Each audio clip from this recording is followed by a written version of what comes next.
So, who am I joined by today? Nobody supported and nobody trained me and nobody told me you have to read books to become better. My guest has had a long and successful career, and since 2018 they've ran their own sales training business. They are also a transformational speaker, an author multiple times over with their books available on Amazon. Salesforce awarded them the top sales influencer to follow, and LinkedIn has awarded them the official top voice in sales badge. My guest is Niraj Kapur. Did you used to be crap at sales? I used to be horrendous at sales. I was given a script. I was given 1 hour to learn it. I had to sell this magazine down the phone. Now, bear in mind, this magazine was about guns and weapons. And I had a strong Irish accent in the early 90s in London.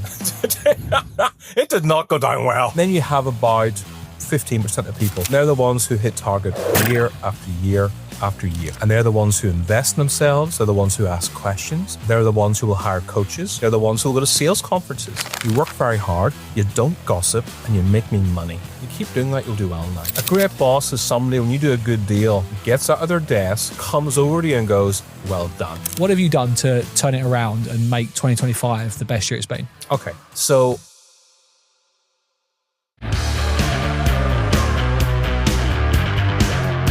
hello and welcome to another episode of the I Used to Be Crap at Sales podcast.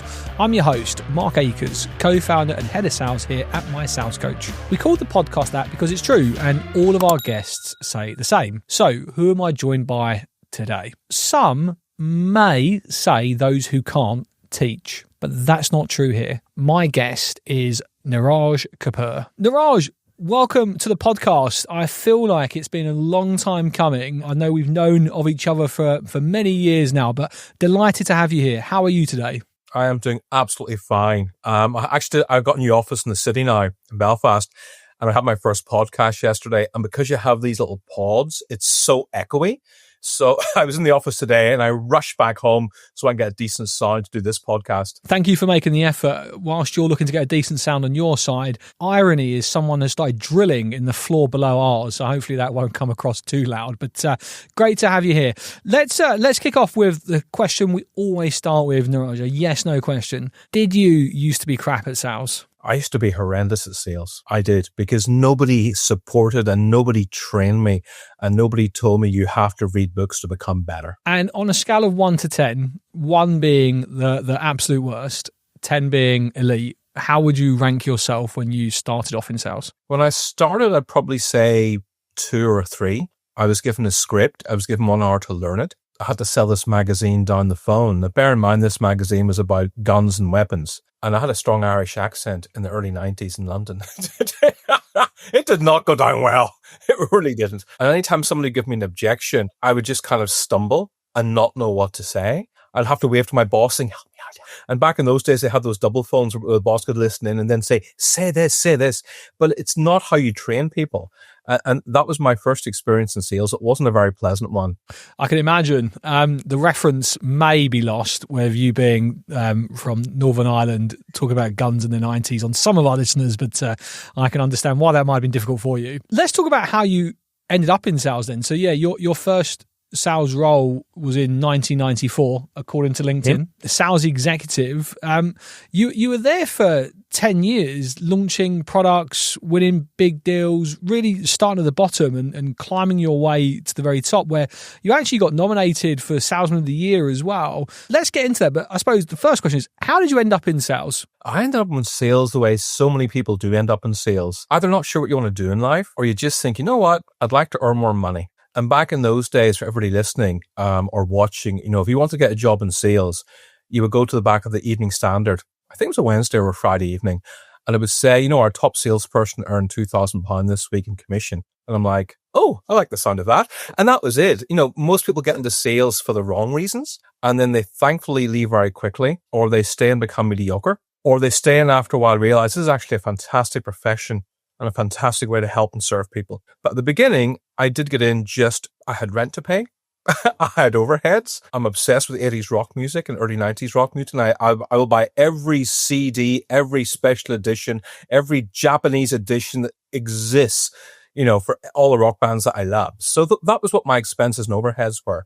And the only thing that could fund that, living in a big city like London and a very expensive city like London, was selling. And just Picking up on what you said there about people getting into sales for the wrong reasons, then you talk about people that leave quite quickly, then people that stay that are mediocre, and then some people realise what a fantastic opportunity is. What kind of percentage would you put on those different outcomes? I would say about 90% of people get into sales for the money initially, or because they have no idea what to do with their life, or sadly because they've watched The Wolf of Wall Street too often. These things happen. In terms of mediocre, a lot of young people will do sales jobs for a few years and go, this is horrible, and just leave and get something else. There's a lot of people I've trained, unfortunately, in the last year to 18 months who have been stuck in jobs for 20 years. And they're in their 40s and they don't like LinkedIn. They don't use social media. They don't like the state of the world. And they say, this is who I am. I will never change. And there's a lot of people like that now, probably as much as 20 to 25%, I would say, who are just mediocre, shouldn't really be doing their job and shouldn't be in their job, but they're stuck there because sometimes companies find it hard to get rid of staff. Sometimes companies genuinely believe staff will change with the best of intentions, even though they never will. And these are what I would call the mediocre. Let's say 20, 25% mediocre. Then you have about the 50% who are kind of hot and cold, average, kind of ziplining up and down, up and down. And then you have about 15% of people in companies that I would call are great salespeople. They're not often natural. They're people who have maybe spent years learning their craft to become very good. And they're the ones who hit target year after year after year. And they're the ones who invest in themselves. They're the ones who ask questions. They're the ones who will hire coaches. They're the ones who will go to sales conferences. And the top 15% is what everybody should be aiming for. 50% hot and cold, 15% great, 25% mediocre. You obviously got to the point where you're in the top 15%. I can see that in you, and you did that the first 10 years, right? So in your intro, I was saying how you really carried a bag and led and built teams for like just over 23 years. And this is why I'm excited for this podcast. Like, you've really lived this life, and now you're training people how to have the success that you've had. And I can see, say, you were there for 10 years, which actually is a long time to stay in a sales company, in a sales role. It's a very long time. But if you're successful and you're at a place where you're earning money and they're investing in you and you feel like you're growing, perhaps not. But I see that, as I say, you went from entry level to being nominated for Salesman of the Year, which would get you, I mean, really probably in the top 5%. But what's the big differences? You talk about investing in themselves and coaching and going to conferences, but it's obviously a lot more than that. What were you doing differently to others when you were at the very top of your game in those early years? In the early years, I became a father very young and I got married very young and I had a mortgage. That will make you work really hard. So that was it. I would come into the office. I was the first person there. Back in those days, you started at 9:30, you finished at 5:30, you spent 1 hour in the pub for lunch. That was sales.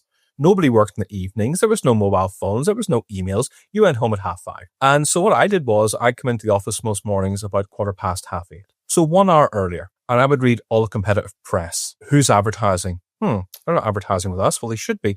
And I would spend time doing that. And then shortly after, my publisher, who was the boss, would come into the office. And she would see me all the time, working. What had happened was the publisher was amazing. She was a woman working in publishing who was a boss in an office. And there weren't many female bosses there. And a lot of people found her very cold and very distant. But she was always very nice to me. And I would get teased in the office. Oh, look who's arrived. It's Annie. Look, Niraj, Annie, your boss is here. Because she was always really nice to me. And one day I just knocked on her door and said, Annie, I'm really sorry to bother you. Can we have a wee chat? And she goes, sure. I said, look, I don't want to cause any trouble. Please don't get upset with me. But why are you nice to me for? Because I was just a kid in my 20s. I'd been in London for a few years. I came from a small town in Northern Ireland. I wasn't the life and soul of the party. I wasn't really that interesting a person. I didn't understand why she was being nice to me. It made no sense. And I said, can I ask why? And she goes, sure. She goes, you work very hard, you don't gossip, and you make me money. You keep doing that, you'll do well in life. And that was it. Just really simple advice. Work really hard, don't gossip, and make money. And bosses love members of staff and sales who make money. And so there's no doubt that you need a bit of luck in anything you do as well. And having a great boss does make a huge difference to your career. And there's no saying, I'm sure it's all over the internet, you can find it. If you wouldn't work for a boss for a day, don't work with him for a year. Okay, just don't. And she just kept promoting me and saying, okay, you're doing really well in the magazine. How do you fancy selling our awards? I'm like, Okay. You're doing really well in our awards. Why don't you sell our conferences? Okay.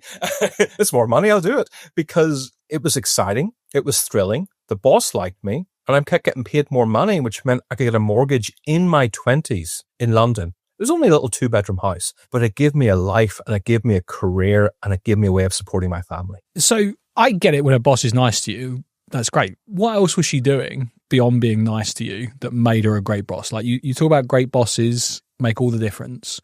What does make for a great boss? A great boss is somebody, when you do a good deal, gets out of their desk, comes over to you and goes, well done. That was brilliant. You can email somebody, which is okay. But one thing I learned when I became a manager was, you go over to somebody, you shake their hand in front of their colleagues, you go, that was a brilliant deal. Well done. No matter what industry you work in, sales or non-sales, but especially salespeople whose egos are a bit more fragile. Let's be realistic. They want to be appreciated. They want to be respected. They want to be admired. Yes, salespeople love the commission. They love the money. Of course, they love all those extras. But ultimately, as human beings, we want to be respected and we want to be appreciated by others. I don't mean loved by everybody, but definitely want your boss to respect and admire you and appreciate the good work you're doing. And it's interesting, like you use the language when you do a good deal. Do you feel like bosses should only really do that level of praise when you go above and beyond? Like you talk about working harder, an hour earlier every day, doing good deals. Do you feel like bosses should only give that level of praise when you go above and beyond? No, because as a coach, if I'm speaking to somebody and they've spent maybe 2 months trying to get a meeting with somebody and it hasn't worked on email, and I'm saying, okay, well, let's try multi-platform approaches. That's much more successful. So we'll try email, we'll do a LinkedIn DM, and then we'll try a phone call a week later. Let's do that. And they have success. Just literally getting a meeting. That's not a business deal. That's not revenue. But as far as I'm concerned, that's worthy of saying well done to somebody. So I don't think you should just congratulate salespeople when they make money for you. I think you congratulate them when they support a colleague, when someone's on holiday and they pick up the extra work, when they get a deal with somebody who's just been quiet for months, or when they get a meeting with a client who said, I will never do business with this company again. I've had to work with those clients because I've had bad experiences with somebody else, which wasn't my fault. It's really important to appreciate people for that. Don't just appreciate them for making money. Appreciate them for good work that they do. I suppose that's kind of my point, right? Again, it's some of the examples you gave there, like picking up the slack when someone's on holiday. It's about not just praising when they go above and beyond. It's about recognizing daily habits and behaviors and reinforcing that. Not just you've done something that I wouldn't expect you to do. Well done. You've closed a deal better or bigger than I'd expect you to do. Well done. It's about looking for micro opportunities to say well done and reinforce positive behavior is kind of what I'm picking up from what you're saying. Absolutely. Even the teams I coach now, it's now what? August 2025. And no doubt this will still happen in Q4 of 2025. It will still happen in 2026. The number of sales leaders I speak to, and sometimes commercial directors, now and again CEOs. I don't speak to CEOs as much, but sales directors and commercial directors and HR directors a lot of the time. They complain the staff just don't care sometimes. And I read a recent stat. Salesforce initially said it was 72% of people will not hit their target in 2024. And they estimated it would be 75% of people will not hit their sales target in 2025.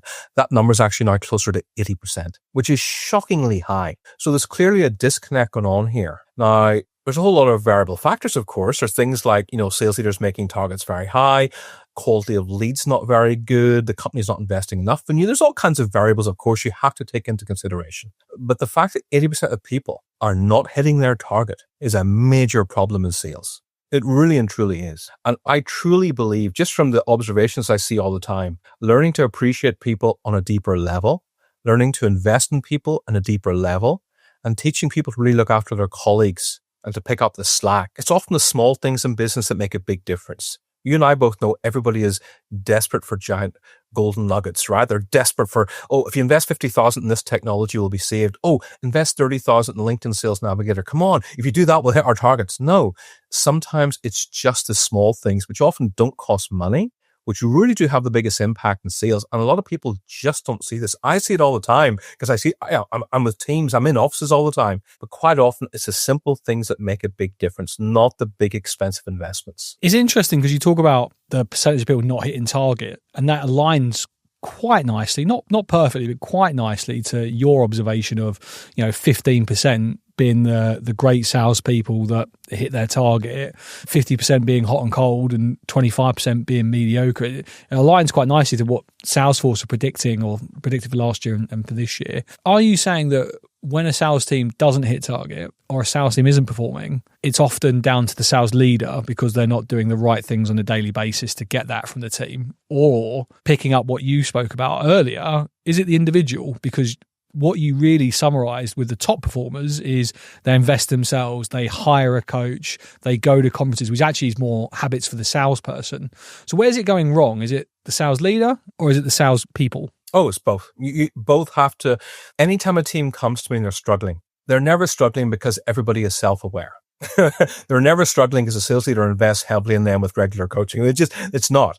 It's often because at least one of those functions isn't working. And when you work in sales teams, even the teams I've been working with very recently that are struggling, the first thing I'll ask them is, okay, so what books have you read recently? And I'll say to younger people, what YouTube videos have you watched recently, or what podcasts have you listened to? And often there's complete silence. They listen to Steve Bartlett, which is okay now and again, but they don't listen to sales-specific podcasts. I say, okay, so you're not listening to sales podcasts to improve, but sales isn't just about sales. It's about psychology. It's about emotional intelligence.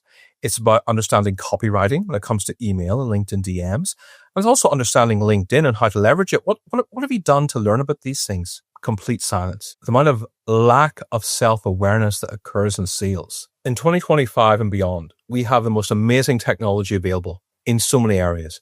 There have been so many advancements in this world, but yet people in sales are not advancing. They're not getting better. There's just zero self-awareness of the need to really invest themselves properly. And when they do invest in themselves, they will say to the bosses, look, can you spend £5,000 at a Tony Robbins event? Or can you spend several £1,000 getting us some LinkedIn sales navigators so we can reach more people? And those are not solutions that are going to build for you long-term. They're okay on a short-term level, but on a long-term level, it's not going to get you your annual target. So salespeople need to be much more self-aware of where they are, how they come across, and to invest in themselves.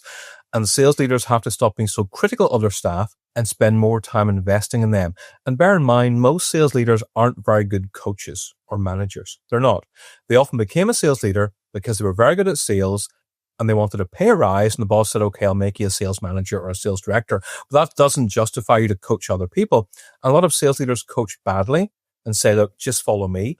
Or they don't coach at all. And so you have to really blame both parties. It's quite rare it's one person. It quite often is two or more things. I've said and written very similar many times in my career around, and it's interesting because anyone listening to this podcast is already ahead of what you're talking about, right? They're listening to podcasts, they're here. So I kind of want to be respectful of the audience and not kind of lay into that because they are listening to podcasts.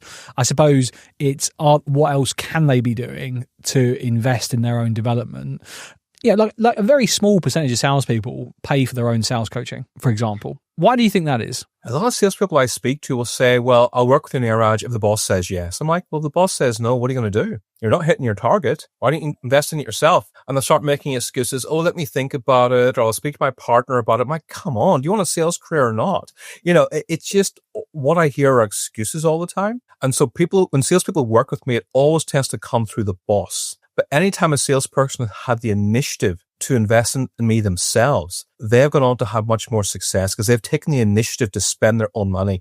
When your company spends the money, you might invest, you might learn, you might not. It depends on your attitude. But if you spend your own money, believe you me, you will work really hard to make sure you get that money back times 5 or times 10. You will, because it's your money. There's more at stake. And a lot of people default to saying, well, we'll see what the boss says. We'll see what HR says. But HR, you shouldn't be asking HR about your career. You have to take responsibility for your career. You look at all the people that we know, that we respect and that we admire, okay? Whether it's the Daniel Disneys, the Benjamin Dennehy's, our colleagues in America, the John Barrows, the Marcus Chans, the Lindsay Boggs, the Amy Volases, all these people. I know them all and I've met most of them. They invest very heavily in themselves and going to conferences. They invest very heavily in coaches. They go to conferences. Some of them read. Others will listen to podcasts, but they invest heavily in themselves, not when times are difficult, but when times are good as well. So right now in 2025, I'm having the best year of my career. 2024 was tough for me. I made one or two wrong decisions with people I invested in, but 2025 has been outstanding for me. And despite the fact I'm having the best year of my career, I'm currently investing more in myself than I ever have to better myself. And I really want everybody listening and watching to think about that. I'm not waiting until times get tough. I'm investing now while times are outstanding, because that's what successful people do. The other thing that is just important to touch upon is, you're right. Again, I talk about this a lot. Good salespeople get promoted into managers, but it doesn't make them good coaches. And what they rely on typically is, well, do what I did because that worked for me. But it's a whole different skill set. I would say on this podcast, we probably covered that quite a lot in that difficult dilemma of you become a manager and it's a whole new job now and you don't get the support in learning that. I think what I found interesting is I still don't feel like I've got a detailed answer from you as to what makes a good boss. You spoke about praise. You spoke about recognizing hard work. You spoke about being nice.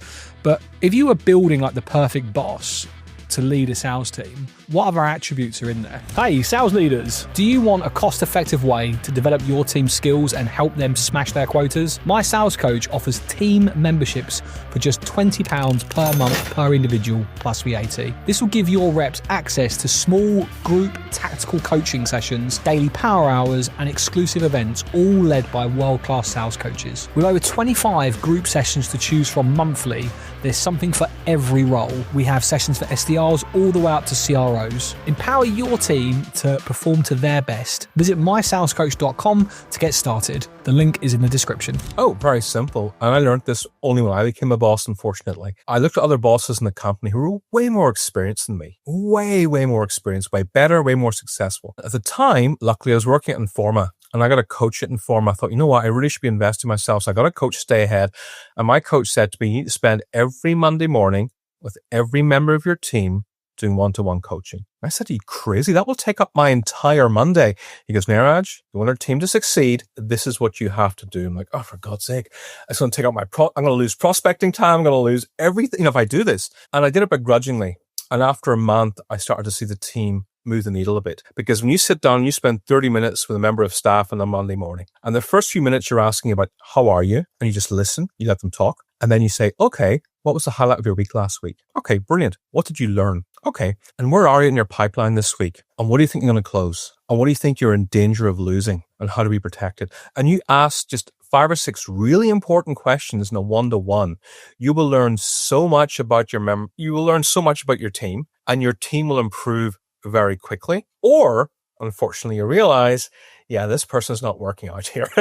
And you make sure your team come prepared to these meetings fully on a Monday morning. They don't just wing it. If you ask somebody their target, they don't go, let me look it up in the CRM. No, they will know their target off by heart, because that's what great salespeople do. The amateurs will go, oh God, I don't know. Let me look it up and I'll come back to you. But professionals exactly where they are. They know what they have to hit. They know what they have to get. So they come in fully prepared for those meetings. And that is absolutely gold. And it's one of the smartest things you can do as a manager. So you started with saying you got to do one-to-one coaching at the start of every Monday. What you described to me there felt more like pipeline reviews. And that's fine. That's an important part of a manager. But I'm just curious how you see that differently to maybe how I've interpreted that. Yeah, it's a pipeline review. I call it coaching because it's very intimate and it's one-on-one. And if somebody's struggling in their pipeline and they're saying, yeah, this person might close with a few objections, I'm like, okay, so what objections are you having? Okay, and what can we do to overcome those objections? So for me, that's really coaching. Yes, it's a pipeline review, of course, technically, but there's a lot of one-to-one coaching involved in that. Okay, and so this person's been stuck at 30% now for a while. What are we going to do to get it to 40%? Well, I'm sending an email. Okay, so show me the quality of the email you're sending. Okay. I see what the problem is. Okay, so what can we do to make this email better? And then quite often you reduce the email in half. You write better buzzwords. You get everything in the first 2 sentences. To me, that's one-to-one coaching. It's more than a pipeline review. Pipeline reviews are kind of cold and clinical and kind of dull, but there's always one-to-one coaching in that. So on a Monday, that is key for individual members of a team. And then on a Wednesday morning, the whole team get together and you have proper sales training. You choose a topic, whether it is closing a deal, whether it is sales process, whether it is overcoming objections, which is huge right now, whether it's overcoming ghosting, which is probably I would say ghosting and client indecision are the two biggest problems we have right now. And you talk about it, and then you do a role play on it. You don't just train people on it. You have to do role plays. You have to get a member of the team and actually do a live role play so people can see it, because teaching something is one thing, but doing it is a completely other thing. And that's what I do in my coaching and training sessions. We don't just learn, we take action. So you got the Monday pipeline review / one-to-one coaching.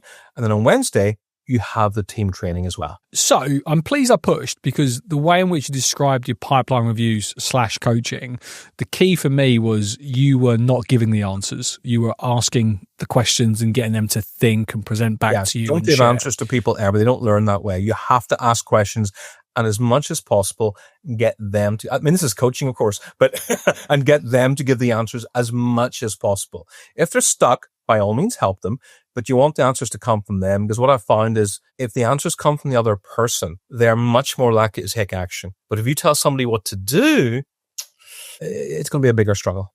I agree. I always use the analogy of Inception, the movie. I don't know if you've seen it, but it's where you have to make them feel like the ideas originated in their head, so it's more believable rather than give them the idea. I love how you described going from the Monday to the Wednesday. I picked up on you using the word training and coaching, and sometimes you were using them interchangeably. Other times it felt like you were very specific with that's coaching, that's training. And I just want to really get from you, what do you see as the difference between training and coaching in your own words? This may not be the difference, but it's how I perceive it. So for me, coaching it's very intimate. It tends to be more one-on-one based, and it's a much slower process, and it's more about focusing on the individual. Whereas training for me is more about having a group of people together, like a team together, and working with the team as a whole. That for me, rightly or wrongly, is how I see the difference between coaching and training. That's your take. I'm not too dissimilar to how you see it, in fairness. I want to get into the biggest things that you're seeing with ghosting and client indecision. I suppose before that, trying to keep in some sort of chronological order to what you've shared, because there's lots of gold here. You made loads of wrong decisions last year. What did you get wrong? The two biggest wrong decisions I made last year was I wanted to go really big last year. So I invested very heavily in a YouTube channel. And the second thing I did was, at the same time, I invested heavily in SEO. And the YouTube channel, I look back on it thinking, at least I learned a lot about it, but I made nothing from it after 12 months investment. It cost me a fortune. It was my money. And the first person I hired was a very nice guy, and I had to fire him, which I hated doing, but he wasn't good enough. And firing anybody it's never a pleasant experience, ever. Especially if that person's a friend, and we're not friends anymore. Because that happens when you fire people sometimes. They don't like it. Even when they make mistakes, they don't like it. And the second person I got was better, but still it didn't work the way I wanted it to. And the SEO is because I wanted anytime that people put in sales training or, sales coaching, one-to-one coaching, I wanted my name to be there. And they were driving traffic to my website. They were putting news articles on my website, because apparently if you put news articles on the website, it drives traffic from Google towards it. And that was a catastrophic failure. And so I've lost all my business savings that I spent years accumulating in 1 year. It really hurt. And it was a very painful lesson. And unfortunately, when you fail at anything in life, you do lose a bit of confidence, and you do start to question your abilities. And that's dangerous, because you need confidence in sales. You can't be going to sales thinking, wah! You have to have some kind of good confidence. And I did in November, December last year lose a lot of confidence and question myself far too much. And you've only given me the headlines there. When you've hired somebody, because unless you're going to tell me otherwise, I'm going to assume you're not an SEO expert, a YouTube expert, hence hiring someone. I'm just going to delegate to you, because I assume you're the expert, and therefore I expect you to get on with it. Yeah, exactly. That's exactly how I thought you'd answer it. So if you've hired people into those roles and they failed, why has that affected your confidence? Because all the money I worked so hard for as a LinkedIn trainer and as a LinkedIn, all the savings, because bear in mind, when I earn money, it doesn't just go towards bills. I'm now in my 50s. My father is now 81. So it goes towards private healthcare, which you need. And it goes towards having a good life, because in your 50s, healthcare is important and living a good life is important. And all of a sudden, if all the savings is gone at my age, it's dangerous to have no backup. You got to have at least a few months' salary in your bank account. People in their 20s may not agree with me, but trust me, when you get to my age, having a few months' salary is a blessing. Having 6 months' salary is ideal. And it means that when situations occur regarding healthcare or regarding a nicer holiday, or my stepdaughter's just graduated from law school and I decided to live with us for the next 6 months. You have all these things happening. Money helps you on so many levels make decisions. And when I spent all that savings, it's like, what do I do now? What if I spend 2025 making the wrong decisions again? And that was my fear. I see. You wanted to, your confidence was around making a decision to rectify it and go big in 2025. Given you've spoke about investing in yourself and investing when the good times are going well, and we're two salespeople that will be comfortable talking about money, I have to ask, how much did you invest into this last year? An SEO and YouTube channel, almost £20,000. Right. Okay. And that sounds like that was a huge bet for you and it didn't work out. But the good news is, what I'm hearing is you're having the best year ever in 2025. And I want to know what you've changed, but I did ask you that because when I reached out to you on LinkedIn, I said, what's changed for it to go really well? And I just loved your answer. You said prospecting. And I just think that is the cure for most gremlins, building big, healthy pipeline, and lots of sales reps don't do that. The older, more mature, more experienced they get, the less they prospect. But that's just the headline you gave me. Tell me, what have you done? What have you done to turn it around and make 2025 the best year it's been? Okay, so I spend a lot of time reading in personal development and studying. And in Stoicism, one of the things they teach you to do is detach from the outcome. Of course, you always want the outcome, but quite often you don't have control over the outcome. And before, when a client rejected me, it upsets you because you're a human being. And sometimes it would affect me for days thinking that was a big deal. Why did I lose that? What's wrong? And now it's like, you know what? The client's gone. Is there any lesson I can learn from this? Yes. Brilliant. Let's not make that mistake again. Or just don't get hung up on a deal. You have to detach from the outcome. That's really important. I see a lot of people getting very depressed when they lose deals and slowing down a bit. And they often cut back on prospecting instead of accelerating it. So I would call that, you can call it stoicism, you can call it emotional intelligence, but let's call it what it is. Detaching from the outcome and not letting rejection lead to self-rejection. Okay. So that's the first thing. The second thing, in terms of prospecting, I don't know a single person, Mark, who's ever said to me, you know what? I really wish I had more emails. Nobody says that. Nobody wants more emails. And so I tend to prospect two ways. I send videos through LinkedIn DMs because most people just don't do that. And just to be clear to everybody, I don't have fancy software. I use my phone. That is it. I use my phone, my mobile phone, which I'm holding up to those of you listening. And the second thing I do, which again, hardly anybody does, is I write letters in the post. And the reason I write letters on good quality paper, which I then sign in beautiful ink and put in a very nice envelope and lovely quality headed paper, is because none of my competition that I'm aware of do this. Nobody gets anything useful sent in the post. It helps you stand out. And also you can make letters a bit longer than emails as well. And I have found tremendous success sending letters in the post. And I tend to break into two groups of people. One are people who have never spoken to me. And the second group of prospects are people who work with me in 2023, in 2022, in 2021. And I don't just say, hey, I'm a LinkedIn trainer. I'm a LinkedIn top voice. I've written 3 books. I'm a TEDx speaker. I'm an award-winning sales coach. All the nonsense so many people talk about. What I'll do is I'll say, do you know that 90% of business takes place in the follow-up? And I guarantee your sales team are not following up properly. They might be sending multiple emails saying thoughts, but that's not really how to follow up. And here's 3 suggestions I have on how you can follow up better. And I'll give my 3 suggestions. And I'll say, if that's been helpful to you, I'm happy to share more information. Here are my details. So what I've done is I've shared a problem that a business owner or a sales leader is currently having. I have given a partial solution to that problem. And I've said, if that has been helpful, I am happy to share more insights with you. And that is a very effective way to get a response from people, because you're not talking about yourself. You're not saying, can I get 15 minutes of your time? You're not saying, here's my Calendly link. You're standing out head and shoulders above anybody else in your industry. And that has been a blessing for me. And one of the people who hired me is director of the Royal College of Nursing, who I worked with 15 years ago. And I just messaged, and I just sent in that letter, and it was gold. It was so useful. Another person was somebody I worked with 2 years ago who said, that's right, they worked with 2 years ago. Yeah, things have been going great. I've got another member of staff actually on board. Can you do some training with them? And just all these lovely things opened up because I stood out and I was different and I gave value. So emotional detachment, prospecting through LinkedIn video, and sending letters in the post. What I love about that is, like you say, you're almost demonstrating that you can do it, hence why you're credible to teach it. You also mentioned that you invest in yourself now more so, like when things are going well. So tell me, what do you currently do to invest in yourself? I do things, I try and look what other salespeople are doing, and I try and do stuff they're not doing. So for example, I attend at least 3 marketing conferences a year, and I spend time in rooms with, these are all paid for conferences. I don't go to free events. I prefer, if possible, paid for events. You get a different kind of person who attends, and I'll pay. In Dublin, it's €200. And in the UK, it's about £150, maybe £200. And I will sit in a room full of marketing directors and marketing managers. And I literally go there and ask questions. So what book are you currently reading right now that's helping you? What are the biggest challenges you're facing, do you think, sales teams right now? What are the biggest demands sales teams? I just go there with a notepad and a pen and I ask questions like a sponge. And that's just to the people, by the way, who are attending. That's not even to the speakers. That is just to the people who are attending. And I network.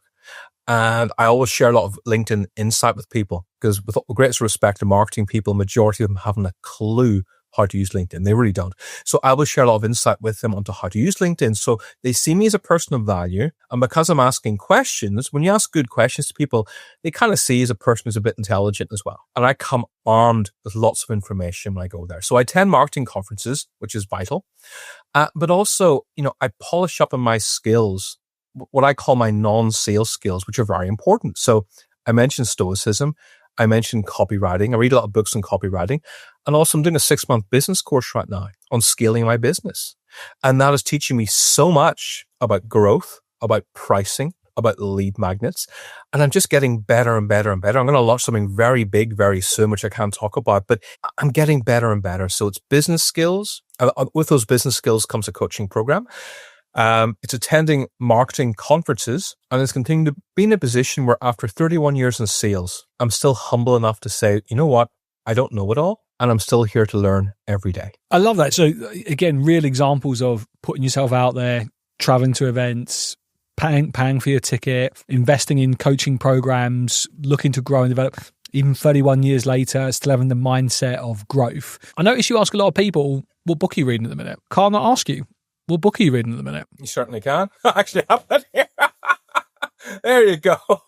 But now here's the thing. I bought this because you wrote it. I bought your first book, Problem Prospecting, which I loved. But when I read a book that's really good, what I tend to do is wait for like 2 months. And then I go back and I read it a second time. And I'm holding up a highlighter here, and I go through it with a highlighter and I make notes. Because, you read a book that's very good, you're going to forget half it after 2 months. You just will. So I always read good books a second time, and I'll make notes or I'll highlight the notes. And I make sure I look back at that regularly just to remind myself what I've learned from it. Because there's no point reading books if you're going to forget about what you've learned. That's, it's same as sales training. Most people I train, they forget stuff the next day. So I always say, okay, after this training tomorrow, I want you to send me 3 things you're going to do off the back of this training. That means they're not going to forget as much. And then they respond to me. Then I look at it and I respond back. And then a week later, what are you doing right now? But also, what are you having challenges with? Because you have to keep people accountable and you have to put stuff into action. Otherwise, reading and training is a complete waste of time. Cynics will think that we plan that. I did not know that was going to be the book that you lifted up. I appreciate people listening, not watching, will not see me blushing. But yeah, so you picked up Deconstructing Discovery. I'll ask, since we're here, as I say, slightly blushing, being British is what we do. But what do you think of it? It's a terrific book. Here's the thing. Here's why it's terrific. That's more important. And I deliberately had this book here because you were going to be here, and also, as a fellow author, I know how incredibly difficult it is to write a book, but I also know how incredibly difficult it is to sell a book. A lot of people write books and go, hey, I'm a best-selling author. No, you're not. You got into the Amazon Top 100 for 2 hours. Get over yourself. There's a big difference. But selling a book is really hard. And when you sell it, you only get 30%. Amazon take the rest. And of that 30%, you have to pay taxes. So it's like people don't realize how hard you have to work as an author. And those authors who are really big and sell 100,000 copies a year, it's probably 0.01%. I mean, all the friends who've had their written sales books, not one of them have sold 100,000 copies, I'll tell you. But many of them are very, very good books. And sales books, certainly at the moment, are getting harder and harder to get good information from because they're often regurgitating the same thing. And what I liked about your book is the way I learn is I like simplicity. I don't like complicated stuff. I don't want to read books that are just packed with research and data. That's just not how my brain works. I like books like Simon Sinek's Start With Why, which are just simple and actionable and make sense to me, because I'm really busy. I haven't got time to try to deconstruct a book. I want to deconstruct something simply. And what you did was you gave outlines of emails. You give outlines of how conversation should go. You give examples in your book of how things should be. And from my perspective, that makes my life much easier. Well, thank you. For those, as I say, for those listening, it's Deconstructing Discovery. That's the review right there. What about podcasts? You're not allowed to say this one, because that'd be too embarrassing. What? I only started your podcast 3 weeks ago, so I'm not going to mention your podcast. What podcast you listen to? I am taking my phone out here. All right. So my podcasts are a mixture, and I'll tell you not only the podcast, but why I chose them. So let me go to my downloads. Okay. So the first is Joel Osteen, which is about God. And regardless of whether you think this is an inappropriate topic or not is irrelevant, but having faith is very important in life. And the last 5 years, I lost everything 5 years ago with divorce and then lockdown. And I had to rebuild my life again, which, by the way, in your late 40s, rebuilding your life's never nice, just to be clear. Rebuilding your life in your late 40s as a man who also happens to be bald and Indian, it's so difficult, I can't even tell you. So I just found faith really helped me in those darkest moments. So I listened to Joel Osteen's book, and I find faith and positivity just very good in general. I listened to Sales Gravy by Jeb Blunt. Why? Because his podcast, 10 minutes. That's it. I can't do the whole 2-hour Steve Bartlett, 3-hour Andrew Huberman. I've tried. I just have no patience. I really don't. Good for them, their success. It's not for me. I like podcasts that are short and snappy and to the point. So Sales Gravy by Jeb Blunt and Sales Influence by Victor Antonio. I also have This Is the Way, which I'm really enjoying. A lot of good sales and LinkedIn people on there. I don't know those guys. It's just something I picked up recently. And there's an American business one by a guy called Bedros Koulian, who's Craig Ballantyne's partner. And I like him just because he's loud, and he's actually Armenian, but he's loud, American, unfiltered, quite different to the kind of thing I would normally listen to. But I like the fact that it's balanced because he's just a bit more hardcore. Nice. I couldn't help but smile when you said you didn't like big, long podcasts. And I'm thinking, Christ, I've had you here already for sort of 40 to 50 minutes. Let's pick it up. Let's pick up the speed. So one of the things that I wrote down, and then I've dropped my pen on the floor and I'm sort of strapped in to this chair. Not literally, but if I get up, I'm going to move the microphone. But you said client and indecision are two of the biggest things that you're seeing right now. And I was going to ask you, when people reach out to you for help, what are the most common problems?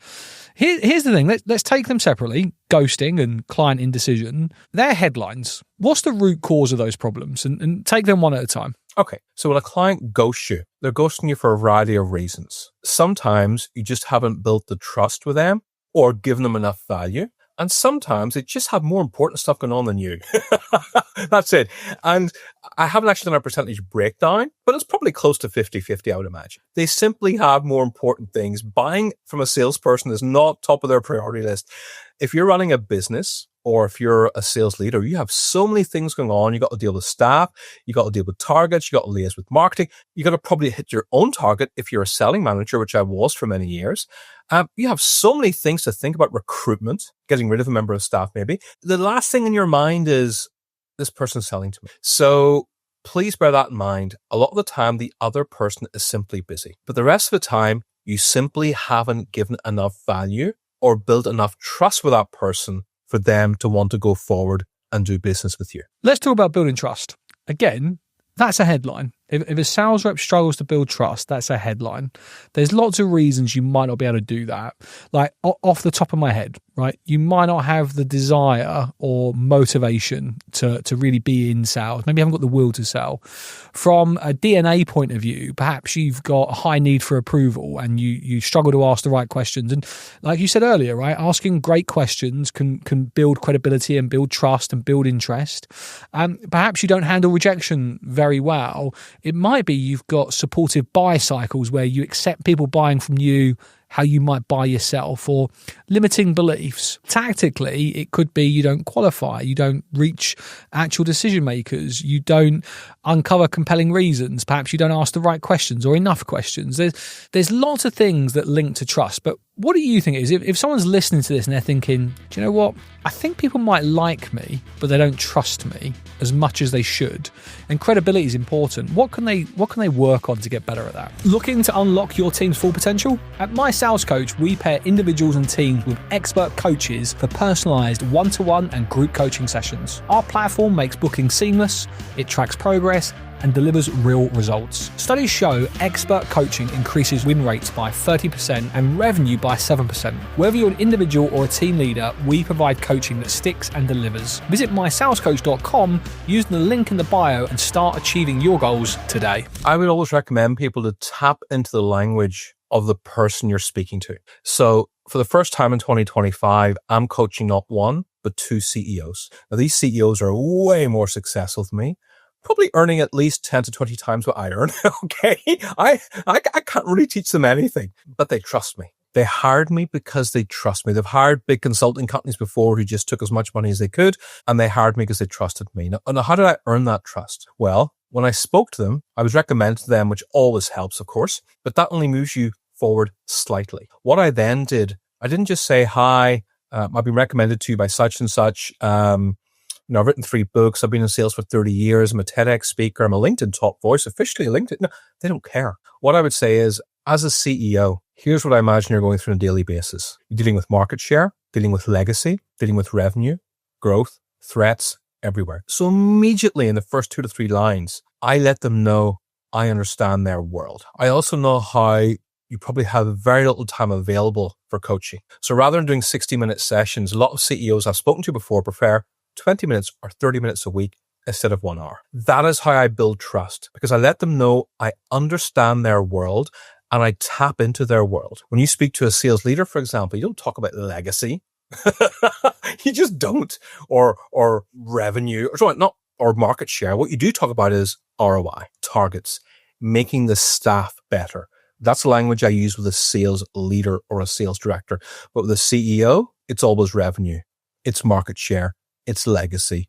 If I'm speaking to a financial director, I build trust by talking about cutting costs, because that's a lot of them get bonuses on that. When you're speaking to an HR director, because some HR directors sit on boards as well, Mark, you speak to them about staff well-being. You don't speak to an HR director about marketing ROI. You have to use the right language. And when I observe demos each week and I listen to phone calls every single week, I rarely see salespeople adapting their language to the person they're speaking to. I see them speaking exactly the same way to everybody. And that's not going to help you. And you build trust when people think, oh, this person gets me. Not this person's a genius or this person's got a 200 IQ. This person gets me. He or she understands what I'm going through. That's why you hear the phrase, now you're speaking my language. Here's the problem with that I sympathize with sellers, is they often sell to people that are doing a job they've never done. You as a CEO of your own business understand the CEO world, and just you're of an older generation, you've had more experience, right? Like you are more experienced than most people that listen to this podcast, is in terms of length of service to the role. But you've experienced what a CEO thinks. You've been a sales leader. You know what a sales leader thinks, why they get up, why they go to work, what they moan about. We've spoken heavily about the money that you spend. You understand money coming in, money going out, right? You can talk from a CFO point of view. So you have that advantage. But this is the missing piece. A seller needs to learn how to speak the language of the person they're selling to, why they get up, why they go to work, how they describe their problems, and actually not, I've said it a few times, not the headlines, what the actual root cause is and what's the language to use. When they go home of an evening and they moan about their day, what language do they use? Because if you can talk that language, I absolutely agree, that's when you connect, that's when you build credibility and trust. And actually, it doesn't even matter if they like you or not, right? They trust you. And people get it wrong. They think they need to be liked. And that can lead to ghosting. That can lead to client indecision. And I agree with you, indecision is a huge problem right now. But again, that's a headline. So many things lead to indecision. What do you see as the root causes for indecision? There's a lot of crossover between indecision and ghosting, of course. You got to acknowledge that. So a lot of indecision is just they have other stuff going on, just like in ghosting. But a lot of indecision is just sometimes they have to wait back to hear from other people. And not everybody's a great communicator. A lot of the time people just don't communicate to other people. Look, I'm waiting to get back an answer from such and such. I'll come back to you shortly. And so it's indecision. And it's a real problem people have, but it's not the end of the world. And too many salespeople treat it like it's the end of the world. And my advice to salespeople everywhere is, if you don't get a decision from somebody, please, for the love of God, do not send them an email saying, I've not heard back from you. What are your thoughts? Which is what the most common thing they do is, or they write it off too quickly. The amount of effort you have to make right now to do business with people, you should need a minimum of 7 to 10 touch points. And of course, bigger companies, more touch points. And yet most people give up after 2 or 3 attempts. So what I do, because bear in mind, whatever salespeople go through, I also have to go through a lot of the time as a business owner, because so much of my work is outbound and prospecting based. And so therefore people ghost me and people still make indecisions with me. And so what I do is I still make sure I am giving them value. Now, what does that mean? The word value can be quite abstract. I will make sure I click the bell next to their LinkedIn profile. So when they do post on LinkedIn, I at least see what they're talking about, and I can either like and comment on those posts or message them and give my thoughts on their posts. I will make sure I sign up to their company's blog or newsletter, which you can do with most companies. So at least I'm well informed of what the company is doing, so I can drop emails or LinkedIn DMs or send videos saying, I really like what you've done here, or here's an article I read. I had a client ghost me recently. He was really interested in me doing sales presentations with his team, and I couldn't get hold of him. I thought, you know what, dear James, it's mid-July. I hope you're having an amazing holiday, which is fine because I get it. It's summertime. If you're not on holiday and you're very busy being a CEO, I get it. Every CEO I work with is super busy. Here's an article I wrote on Salesforce about how to do better sales presentations. Your team will get so much value from this. I just thought you'd appreciate sharing it with them. Best wishes, Niraj. That's it. And I got a response within half a day. Thank you so much. I've been really busy. Shared it with my team. I'll come back to you soon. That's better because I gave value to that person. And by the way, it doesn't have to be an article you've written. It can be an article somebody else has written, but you're dealing with their problems. You're dealing with their challenges, and you're being a person of value. And when it comes to clients being indecisive, giving them tons of value can sometimes help move the needle in the right direction. And I say can sometimes help because a lot of the time you don't hear from people. That is part of the course with sales, and it's about being disconnected from the outcome, which is so hard because we're measured on the outcome. But what I like is you're sharing content with no ask. It's trying to be helpful, trying to remain connected and be diligent. And actually, it is rare that sales trainers will proactively prospect, right? They do rely on referrals, which you've said is always better, but it only gets you one step close. But that's what a lot of people rely on.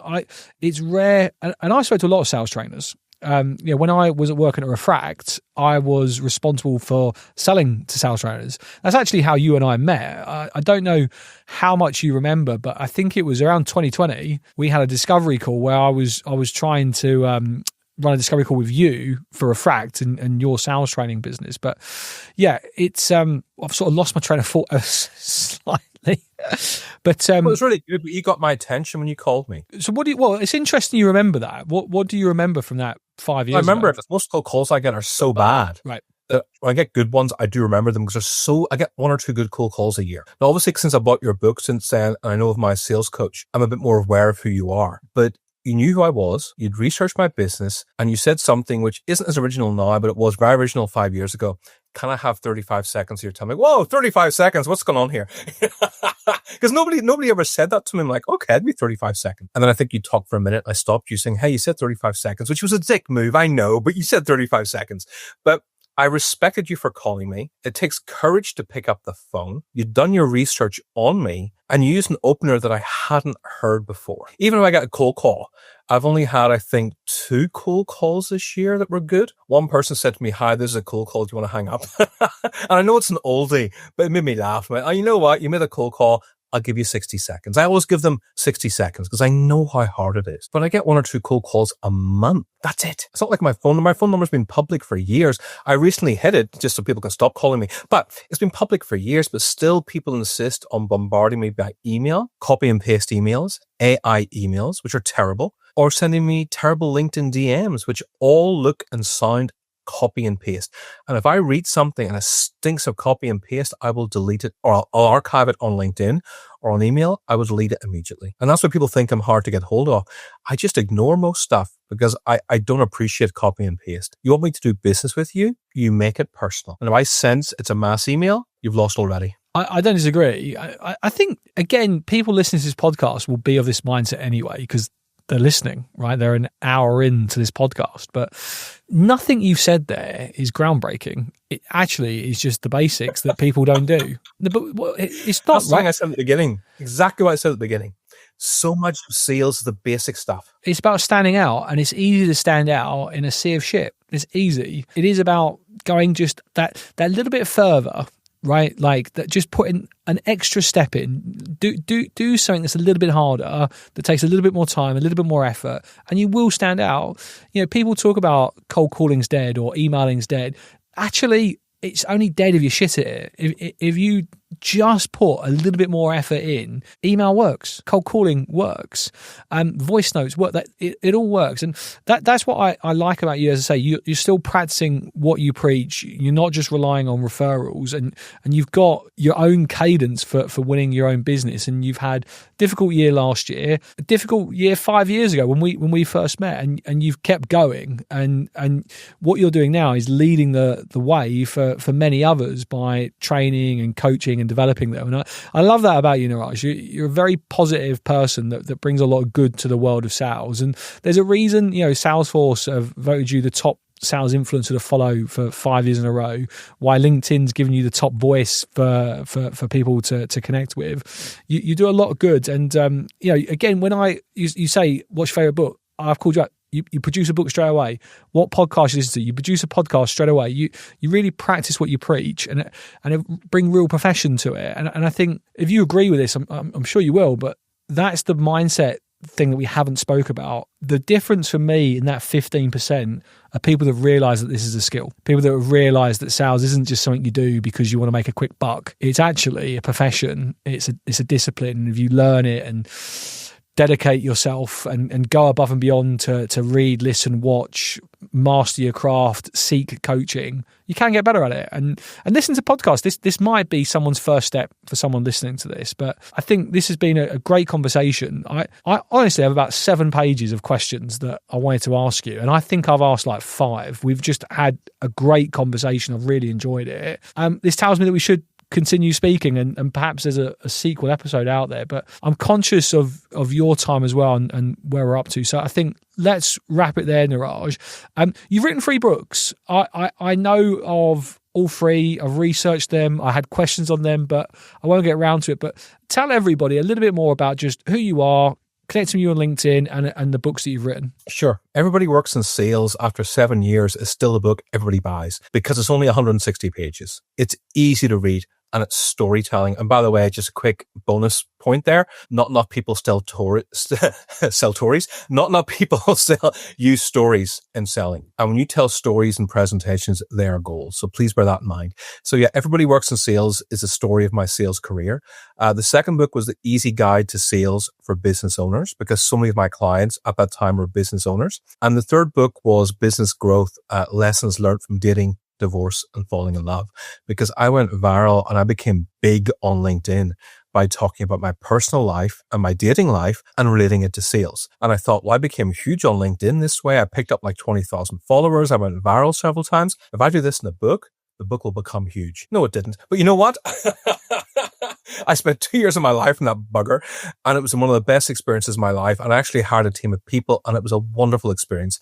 I didn't get the outcome I wanted, but it's the best book I've done and I'm very proud of it. And so you should be. And it's important you're not attached to the outcome. It's about the journey, not just the destination. Niraj, I do love your content on LinkedIn. I've got a feeling we're going to do some work together with my sales coach as well. And thank you for coming on. You've been a great guest, and we'll speak soon. It's an absolute pleasure and I can't wait. Thank you so much, Mark.